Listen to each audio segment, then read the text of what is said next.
Kosere habitait à Bobo Sodefia. Tu étais avec ta femme. Tu avais une copine avec qui tu vivais. Et tu es venu à l'église. Comment on appelle l'église là même là? Église Antioche. Église Antioche d'Abobo Avocatier. Abobo Avocatier là. Tu es venu à l'église Antioche. C'est là-bas et Patek, Tatiana Kosere. Et c'est là-bas que tu as rencontré Tatiana Kosere. Elle était la plus belle femme de l'église. La plus belle femme de l'église. Tu as abandonné ta copine avec qui tu es venu là. Ta femme avec qui tu es venu là. Tu l'as laissée au profit de Tatiana Kosere. Mais Tatiana Kosere ne voulait pas de toi. Sa mère ne voulait pas de toi. Et à chaque fois que tu devais prêcher, qu'est-ce que tu faisais? Tu partais voir les femmes dans l'église à qui tu remettais 2000, 3000 pour dire, le jour où il a commencé à prêcher, voilà ce que vous allez dire. Parce qu'il a fait des révélations sur vos vies et dire que c'est la vérité. Et chaque fois tu le faisais au point où tu as commencé à grandir en estime. D'accord? En popularité à l'église Saint-Étios d'Abobo Avocatier. Et donc, quand les gens ont commencé à creuser, les femmes, elles ont, comment on appelle ça, comment on le dit dans la mienne, elles ont conjugué, elles ont parlé. Que voilà ce que tu fais, voilà ce que tu fais. Et on t'a chassé de l'église. On t'a chassé de l'église.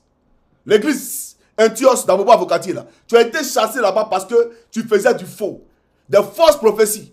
Moyennant de l'argent avec les fidèles. Et voilà comment on t'a chassé. Et quand on t'a chassé, tu as monté Tatiana Kosere et elle t'a suivi. Elle t'a suivi.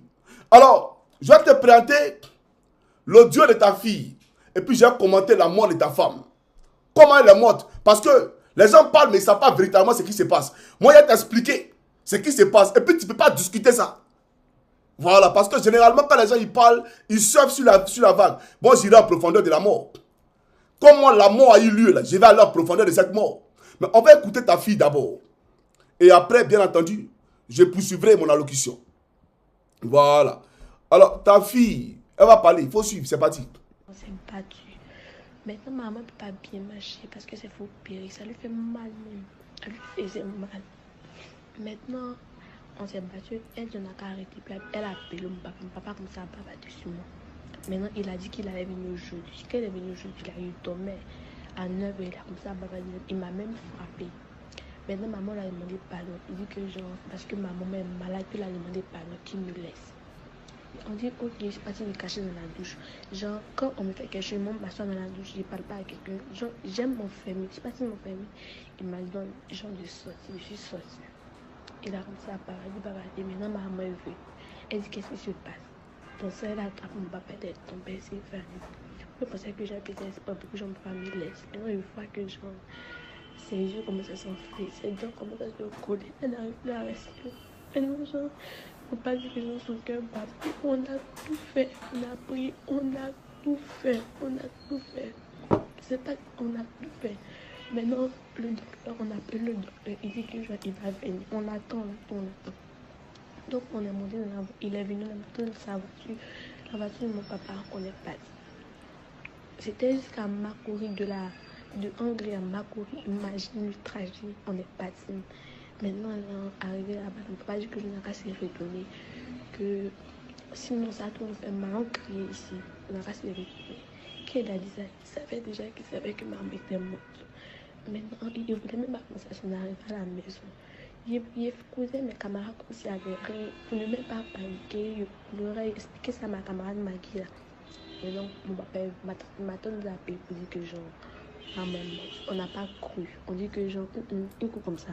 Donc, on attend mon papa. Mon papa est venu, il n'a même pas parlé là, comme ça, à pleurer. Et puis, genre, maman est morte. Que depuis à la maison ici là, elle était morte. En parlant, c'est qui m'a fait mal là même. Il dit que genre, si j'avais jamais fait par là même à conscience, elle n'avait jamais posé, c'est à cause de moi. Et puis même normal, même c'est à cause de moi. Si j'avais jamais fait par là ma conscience, elle n'allait pas mourir. Il ne sait même pas, il ne sait pas où il est, mais il ne sait pas.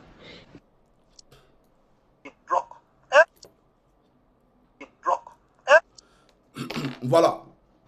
L'histoire ma conscience s'est battue. Maintenant, maman ne peut pas bien marcher parce que c'est faux périr. Ça lui fait mal même. Ça lui faisait mal. Maintenant, on s'est battu. Elle n'a qu'à arrêter. Puis elle a appelé mon papa. Mon papa comme ça a battu sur moi. Maintenant, il a dit qu'il allait venir aujourd'hui. Quand il est venu aujourd'hui, il dormait à 9h, il a commencé à bavarder. Il m'a même frappé. Maintenant, maman l'a demandé pardon. Il dit que genre, parce que maman est malade, il a demandé pardon, qu'il me laisse. On dit, ok, je suis partie me cacher dans la douche. Genre, quand on me fait quelque chose, moi, je m'assois dans la douche, je ne parle pas à quelqu'un. Genre, j'aime m'enfermer. Je suis partie m'enfermer. Voilà. Donc, on vient ici d'écouter le témoignage inédit de ta fille. Ta fille que tu as envoyée en France, en laissant derrière elle l'émergence tant prônée par Alassane Dramane Ouattara. L'émergence que tu vends tant. Tu l'as laissé. Tu as laissé l'émergence et tu es allé à Paris. Il n'y a pas de problème. Mais on va aller en profondeur. Voilà quelqu'un, sa femme agonisait. Elle était très malade. Elle a été hospitalisée à l'hôpital dans une clinique de Makori. Elle a fait quelques jours dans cette clinique-là. 3 jours. Makosso, pendant les 3 jours d'hospitalisation de sa femme, il n'est jamais venu la voir. Il n'a jamais mis les pieds dans l'enceinte de la clinique, même pour lui apporter à manger. Comment elle mange, comment elle se lave, comment elle se soigne, comment, en tout cas, bon, à quoi elle pense, ce n'est pas son problème. Sa femme, c'est Tatiana Kozeri là. Makosso n'a pas mis ses pieds dans la clinique. Quand ils ont fini d'opérer sa femme, normalement, toi, ta femme a été opérée. Tu n'es pas venu assister d'abord à l'opération. Donc, tu n'étais pas là avant que l'opération se passe. Et toi qui as des milliards, toi qui connais Ouattara, tu n'as pas envoyé ta femme à l'hôpital, d'accord, américain de Paris. Mais tu as laissé ta femme dans une clinique à Makori, d'accord. Toi qui convoques les âmes des gens, toi qui sais appeler la mort, tu as laissé ta femme et tu allais la faire opérer dans une clinique de Makori. Ok. Mais tu n'es pas allé à la clinique. C'est un ami de la famille de ta femme. C'est lui qui est venu chez ta femme dans sa voiture pour l'envoyer où? Chez vous à la maison. Ta femme a été opérée. Toi, tu n'es pas venu à l'opération. Tu as fait 3 jours sans mettre tes pieds là-bas. Et même après l'opération, c'est un ami de la famille qui est venu en voiture chercher ta femme que tu présentes comme étant ta dulcinée que tu aimes tant là. C'est un ami de la famille qui est venu la chercher pour la conduire à la maison. C'est ce qu'elle dit là. Il faut venir dire si c'est vrai ou c'est faux. Elle ne disait pas à qui tu as fait. Maintenant, arrivé à la maison, toi, pendant ce temps, tu étais en train de mougou, m'appeler Sarah Messan. Voilà, tu étais dans une autre résidence, tu mougoussais Sarah Messan tous les jours. Alors que Sarah Messan, son mari aussi, était en train d'agoniser. Il était très malade. Comment tu as connu ce dernier-là? Puisque elle, à la base, elle ne fait pas de vidéos. C'est son mari qui l'a mis dans les histoires de vidéos. C'est son mari qui l'a mis dans les histoires de vidéos. C'était un Libanais. Et donc, tu dis que tu as prié pour son mari pour qu'il trouve la guérison. Et c'est comme ça que derrière, pendant que le monsieur agonisait, tu as commencé à couiller la petite. Tu as commencé à la couiller. Et le monsieur est mort. Et tu étais dans une résidence avec la petite pendant des jours et des jours. Alors que ta femme se faisait opérer. Et donc, comme ta femme t'appelait tout le temps, je suis malade, ça ne va pas. Les enfants se bagarrent. Viens à la maison, au moins t'occuper des enfants. Donc, pris de colère, parce que tu étais dans ta lune de miel avec Sarah Messan, tu es rentré à la maison tout fâché et tu as commencé à frapper tes enfants. Commencé à les frapper comme on frappe son ami garçon. Tu as commencé à le frapper et ta femme a vu la colère avec laquelle, voyant la colère avec laquelle tu frappais les enfants, est venue se mettre au milieu. Tu as pris un coup de pied, coup de poing, tu as commencé à la taper. Elle est tombée. Mais frère, une dame qui a été opérée, une dame qui sort d'opération, même pas un jour, elle sort d'opération. Tu prends coup de pied, tu tapes dans son bas-ventre, là où elle a été opérée. Coup de poing. Pourquoi? Parce que tu veux frapper tes enfants, que tu nous présentes ici comme étant ceux que tu aimes tant. Comme matin, midi, soir, les gens veulent t'attaquer. Je n'ai que mes enfants. Oh, mes enfants, mes enfants. Toi, tu aimes tes enfants. Toi, tu les aimes.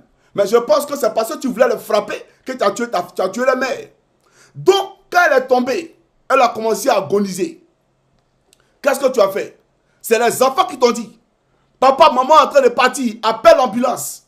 Appelle l'ambulance. Tu n'as pas appelé l'ambulance. Tu n'as appelé aucune ambulance. Ta femme est morte à la maison.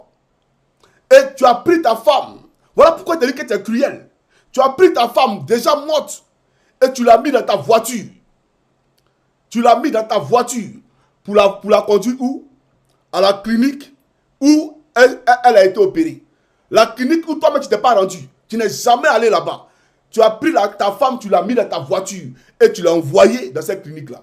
Quand tu arrives à la clinique, ils t'ont dit qu'ils ne la prennent pas, parce qu'elle est morte. La clinique là, ils t'ont dit, la femme là, on ne peut pas la prendre, elle est morte. Il faut appeler les forces de l'ordre pour le constat. Appelle la gendarmerie, appelle la police, ils vont faire le constat. Parce qu'elle est déjà morte. Donc on ne peut pas la prendre, elle est venue morte. C'est vrai ou c'est faux? Ta femme est venue morte. C'est-à-dire que toi, tu as pris une morte dans ta voiture.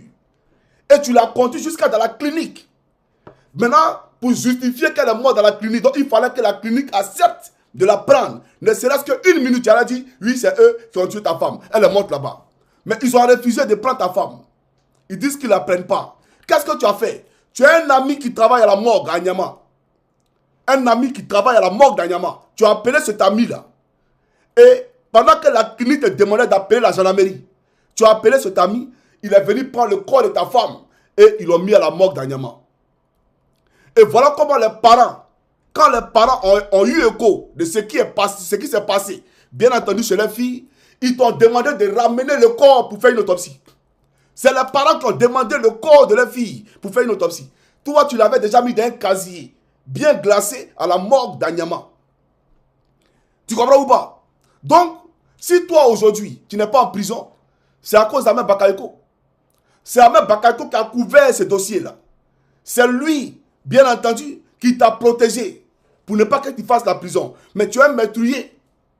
Tu es un meurtrier. Tu as donné intentionnellement la mort à ta femme parce qu'il fallait qu'elle meure pour que tu continues de jouir dans Sarah Messa. Il fallait qu'elle meure parce qu'elle était une gêne pour toi. Voilà la réalité. Donc tu l'as tuée. Et toi, un meurtrier, toi, un sanguinaire.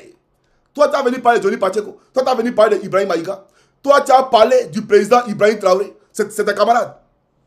Moi, je suis ton ami. Ou même quand tu nous, les gars, parmi nous, là, quelqu'un va en prison. On t'a dit que nous, là, on a fait prison, mais on t'a dit que moi, je lève la main si femme. Moi, dans ma vie, lever la main si femme. Toi, tu frappes femme.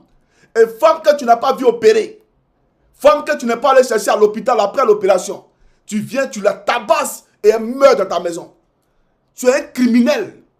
Parce qu'en réalité, quelqu'un qui meurt et tu le prends, tu le mets dans une voiture pour le conduire à l'hôpital, tu es un criminel. Voilà pourquoi tu as demandé à tes enfants de se retourner. Parce que s'ils venaient à l'hôpital, ils allaient découvrir la vérité. Parce que l'hôpital a refusé de les prendre. Donc ils allaient savoir que leur maman était morte depuis la maison. Ils allaient le découvrir. Voilà la réalité. Donc il ne faut pas distraire les gens. Toi, tu parles de Johnny, mais il vient, ne t'en fais pas.